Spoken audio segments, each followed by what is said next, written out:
नमस्कार साथियों, साहित्य सृजन चैनल के माध्यम से मैं आपका बहुत बहुत स्वागत करती हूँ। आज का वीडियो हमारा MEHL 503 दूसरे यूनिट का है। इसमें हम प्रमुख काव्य आंदोलन, परिचय एवं आलोचना के विषय में पढ़ रहे थे। इसी श्रृंखला में हमने पहले एक वीडियो बनाई थी जिसमें हमने प्राचीन हिंदी कविता, भक्तिकालीन हिंदी कविता, रीतिकालीन कविता, आधुनिक हिंदी कविता पे विस्तृत चर्चा की थी।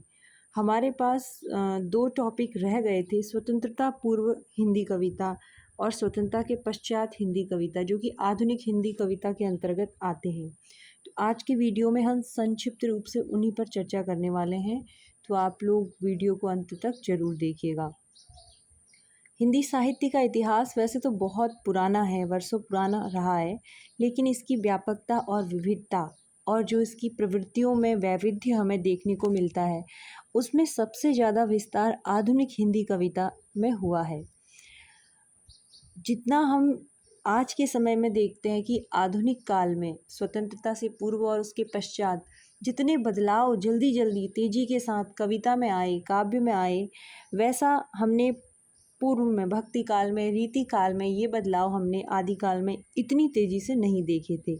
अगर हम बात करें विविधता की, तो मैं आपको एक उदाहरण दूंगी कि इस समय जो भी कई सारे नए काव्य आंदोलन हुए हैं, ये मुख्यतः स्वतंत्रता के पूर्व या उसके पश्चात हुए हैं। उस कालखंड में यानी भक्ति काल में, रीति काल में एक परंपराबद्ध काव्य रचना ही हुआ करती थी। काल विभाजन के हिसाब से हम आधुनिक काल को भी कई हिस्सों में बांट सकते हैं। तो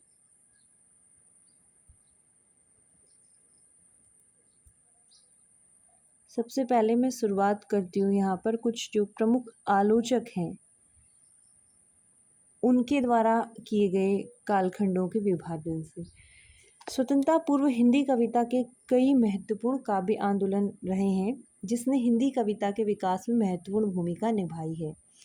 यहाँ हम जो स्वतंत्रता से पूर्व के काव्य आंदोलन हुए हैं उसको एक तालिका के माध्यम से समझ सकते हैं कि कौन कौन से हुए हैं।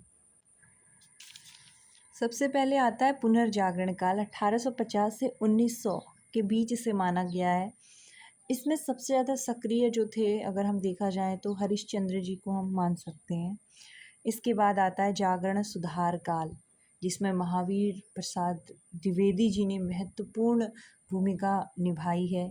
फिर छायावाद आता है 1920 से लेकर 36 तक, जिसमें जयशंकर प्रसाद जी, सूर्यकांत त्रिपाठी निराला जी, महादेवी वर्मा जी, सुमित्रानंद पंत जी का विशेष योगदान है।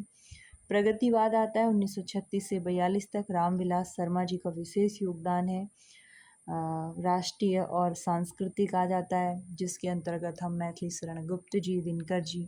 हालावाद है, जिसके अंतर्गत हम हरिवंश राय बच्चन इत्यादि की कविताओं को पढ़ते हैं। फिर प्रयोगवाद आता है 1943 से लेकर 1951 के बीच में प्रयोगवाद है, जिसमें हम अज्ञेय इत्यादि की रचनाओं को पढ़ते हैं।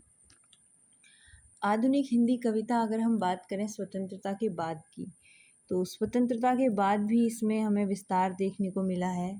उसके बाद नई कविता शुरू हुई 1951 से लेकर 1959 तक, अकविता आई 1960 से लेकर 64 तक, मोहभंग की कविता 1965 से 1975 तक, जनवादी कविता, समकालीन कविता, इस प्रकार कविता के क्षेत्र में निरंतर विकास हमें देखने को मिलता है।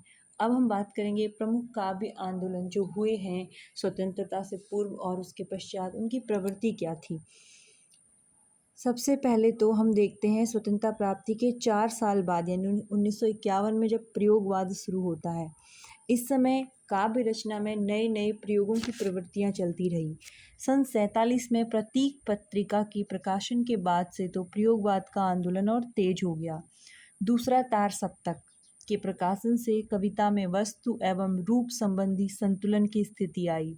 नई कविता आंदोलन की प्रमुख प्रवृत्ति बिंदुओं के माध्यम से हम इस तरह समझ सकते हैं, जैसे कि लघु मानव की प्रतिष्ठा, मिथकों का आधुनिक संदर्भों में प्रयोग, अत्यधिक बौद्धिकता और आधुनिक संदर्भों का प्रयोग। फिर इसके बाद आता है साठोत्तरी कविता का दौर, जिसमें बड़ी ही नकारवादी प्रवृत्तियाँ, काम कुंठा, विद्रोह की अतिशयता, मोह भंग, ये सब हमें देखने को उस पे मिलता है।